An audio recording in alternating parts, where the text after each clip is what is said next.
Setiap orang mempunyai masalah dan sebuah pengalaman hidup yang berbeda-beda, terutama di hal mistis.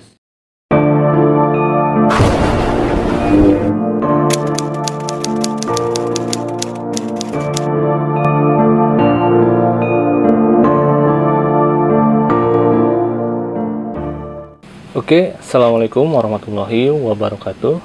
Sahabat Sangkan Jaya dimanapun Anda berada, kembali lagi dengan saya Rijal di Sangkan Jaya. Kali ini kita masuk di segmen kisah misteri, sebuah kisah yang mungkin saja kalian alami.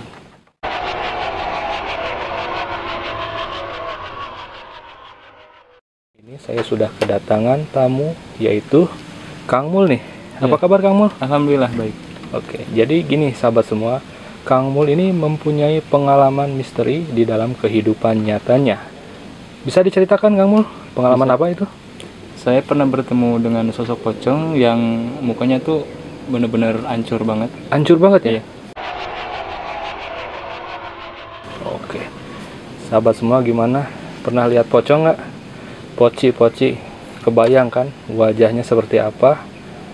Sebelum saya lanjut, jangan lupa bagi sahabat semua yang belum subscribe channel ini, saya mohon dukungannya. Jangan lupa untuk subscribe, like, komen, dan share. Oke, terima kasih sebelumnya. Kita mulai saja. Inilah rekaman ceritanya. Assalamualaikum warahmatullahi wabarakatuh.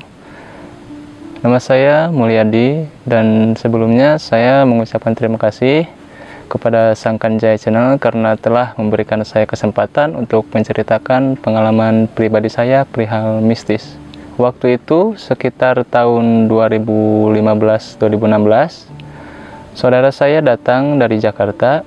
Dia kebetulan libur kerja dan dia pas datang ke rumah saya, dia membawa kayak dupa ya, dupa basah. Katanya itu bisa memanggil makhluk goib. Caranya dioleskan ke sebatang rokok, kemudian dinyalakan dan makhluk tersebut akan datang. Saya di situ percaya enggak percaya. Nah, kemudian saya coba, terus saya isep. Awalnya sih nggak ada yang aneh. Nah, pas kelamaan bulu kuduk saya tuh mulai berdiri gitu, merinding gitu. Nah, saya tanya nih sama saudara saya, kok bulu kuduk saya merinding, kata saya tuh gitu. Nah, kalau mau lebih merinding lagi, katanya, kita nanti malam kita bakar lagi dan cari tempat yang seram, katanya. Nah, seperti itu. Terus saya menyetujui ajakannya. Di situ kita ngobrol ya, ngobrol masalah-masalah mistis. Nah, setelah azan Isya, kami sholat di masjid berjamaah. Nah, di sini yang ini awal mula pengalaman saya yang pas kita lagi jalan ke masjid ya, saudara saya tuh menyalakan rokok. Saya bener-bener gak tahu dia menyalakan rokok dan diolesi dupa tersebut. Saya jalan di depan, saudara saya jalan di belakang. Nah, kita jalan kan, kemudian asapnya itu tercium oleh saya. Tercium, loh, kok ini bau? Saya pernah kenal gitu, pernah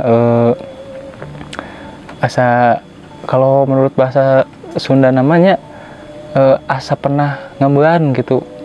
Nah, di situ saya cuek saja, saya jalan. Nah, pas nyampe masjidnya, saya tanya sama saudara saya, tadi kamu ngerokok ya? Kata dia tuh, iya, katanya. Pantesan asapnya saya kenal. Nah, setelah itu saudara saya wudu, saya menunggu ya. Nah, setelah saudara saya selesai wudu, pas saya mau wudu, baru beberapa langkah di situ dari belakang ada yang nyenggol gitu, jalannya cepet banget, nyenggol gitu. Nah di situ saya kaget, pas saya lihat, loh itu saudara saya yang lagi udu, padahal dia tuh udah udu. Dan pas saya lihat ke belakang, ke dalam masjid, dia tuh ada di situ. Dan pas saya lihat lagi ke tempat udu, itu udah nggak ada siapa-siapa, itu sepi banget. Dan di situ langsung bulu kuduk saya merinding lagi di situ. Dan saya tidak banyak pikiran, saya langsung udu, terus saya sholat. Nah terus setelah sholat isya, kita lanjut lagi ngobrol sama saudara saya di luar masjid ya, sambil biasa ngerokok. Dan tetap dupa itu selalu kami oleskan ke sebatang rokok. Sambil ngobrol, nggak terasa waktu itu udah pukul 11:30. Nah saudara saya tuh ngajak saya untuk membeli nasi goreng alun-alun. Nah kata saya tuh ayo. Nah, terus pas di jalan rokoknya belum habis, masih saya isep. Nah pas di pinggir jalan kan ada gardu, bukan gardu, kayak pos ronda gitu.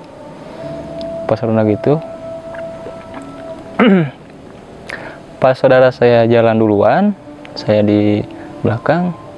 Pas saya ngelewatin itu pos ronda, itu langsung bulu kuduk saya tuh merinding, seluruh badan saya tuh merinding gitu. Dari situ saya sempat berhenti sebentar. Nah setelah itu saya mikir gitu, kok kayak ada yang aneh gitu. Saya lihat kiri kanan nggak ada. Ah udahlah, mungkin itu cuman perasaan saya saja. Nah di situ saya melanjutkan lagi jalan.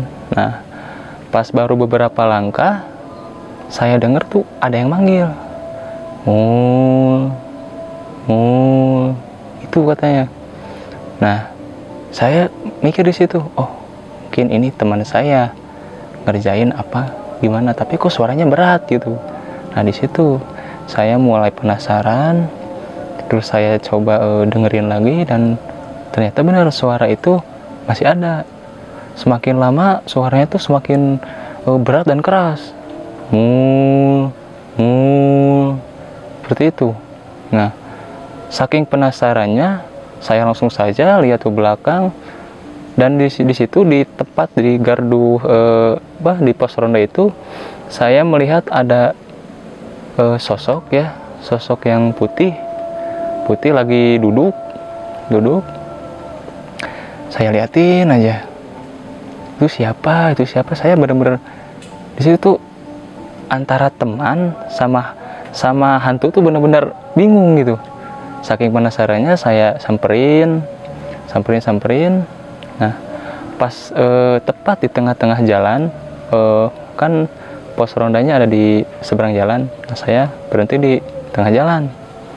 Nah setelah itu pas saya nyampe di tengah jalan, posisi dia tuh duduk, tapi kepalanya tuh nunduk aja.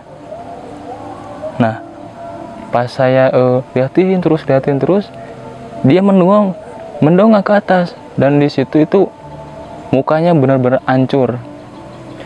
Semuanya di sini wajahnya penuh darah, semuanya ngalir ke sini, terus matanya kayak yang mau lepas gitu. Nah terus ini hidungnya tuh kayak yang, Pak, kalau bahasa Sundanya mah sopak gitu ininya. Nah dari sopakan itu tuh keluar belatung dari telinga, keluar darahnya, masih segar, masih menetes ke seluruh kain kapannya, semuanya jadi merah. Di situ saya diam, tidak bisa berkata apa-apa, badan saya semuanya tidak bisa bergerak, sampai akhirnya ada cahaya lampu motor yang menyurat ke arah saya di situ.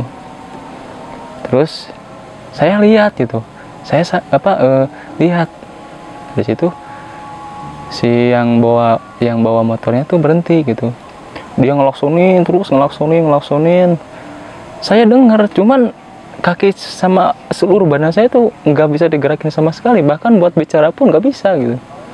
Nah setelah itu si yang pengendara motornya mungkin kesel ya sama saya, dia turun, dia bentak-bentak saya, dia marahin saya dengar tapi nggak bisa berbuat apa-apa. Di situ saya benar-benar kayak patung gitu.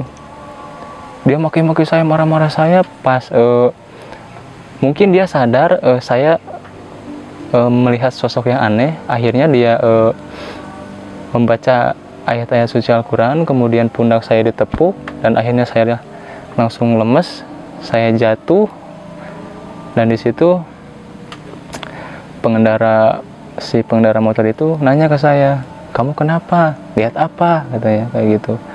Tapi di situ saya belum bisa menjawab, dan itu dalam keadaan masih lemes banget ya.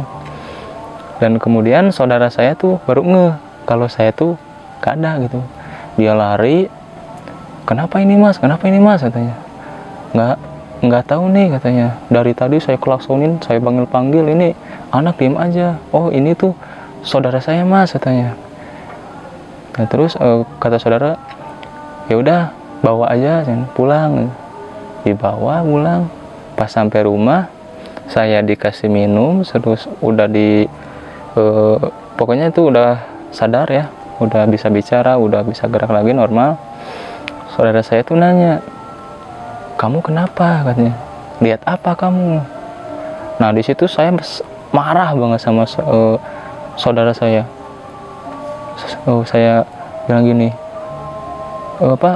kamu kalau nggak bawa dupa itu nggak mungkin saya tuh lihat yang kayak tadi. Mungkin itu gara-gara dupa yang kamu bawa. Saya bilang kayak gitu. Terus saudara saya bilang, kan katanya kamu ingin lihat yang kayak gitu. Dan di situ juga saya bilang, iya saya ingin lihat, tapi cuman sekilas, nggak deket banget ke saya gitu kan. Dari situ akhirnya orang tua saya melerai ya, karena takut ada kejadian yang tidak diinginkan, dan orang tua saya menyuruh saudara saya itu membuang dupa tersebut. Dan sampai sekarang dupa itu udah hilang.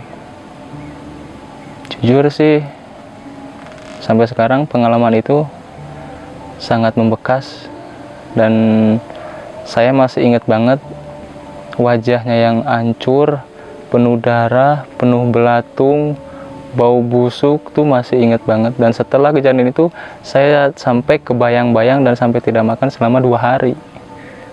Setiap lihat nasi ingat, setiap lihat makanan ingat. Terus saya sampai tidak makan selama 2 hari.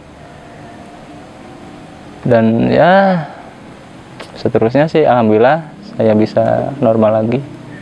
Mungkin segitu saja yang dapat saya ceritakan tentang pengalaman pribadi saya mengenai hal-hal mistis ya.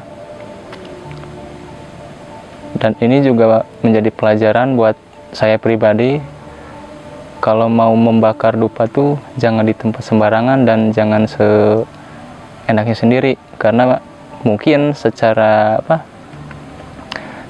tanpa kita sadari makhluk gaib itu kayak diundang gitu. Ya, mungkin segitu saja. Oke, Kang Mul, terima kasih. Itu sungguh luar biasa ya ceritanya. Lumayan merinding nih.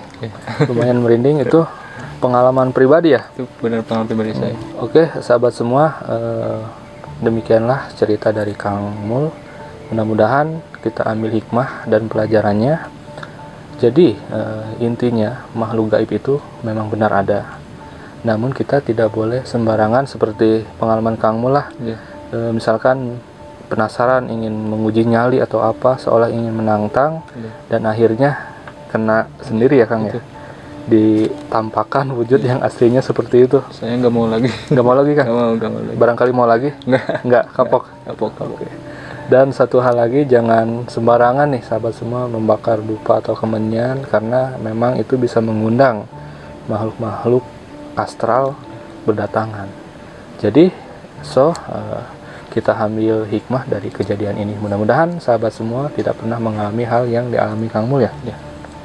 Oke sahabat semua, terima kasih sudah menyaksikan cerita ini, dan sampai jumpa di episode berikutnya di segmen Kisah Misteri, sebuah kisah yang mungkin saja kalian alami.